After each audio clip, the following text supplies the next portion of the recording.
Sio alikuwa hubiri. Alikuwa anatoa maelekezo ya utumishi. Bwana Yesu asifiwe. Tulikuwa tunatoa maelekezo jinsi watumishi tunatakiwa tuwe. Jinsi tunavyo tutende. Kanisa liweze kuwa na nguvu. Kanisa liweze kutembea katika mamlaka. Kanisa litembee katika uweza na katika nguvu ya Mungu. Haleluya. Amen. Mwambie mwenzako tatizo kubwa, hautaki kuyashika maelekezo, unashika mikuto iliyokukuta.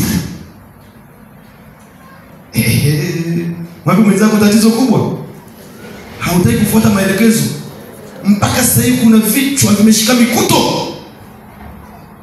Na hiyo mikuto iondoke kichwani kwa jina la Yesu. Hiyo mikuto iliyokaa kichwani. Vitu vimekaa ambavyo havina maana. Hiyo mikuto imekaa kwa hakuna kilichotokea kilichobadilisha. Lakini utakapoondoa hiyo mikuto, ustawi ni haki yako. Kuishi maisha ya furaha ni haki yako. Kuishi maisha ya utulivu ni haki yako. Kumshangilia Mungu wako ni haki yako. Haleluya.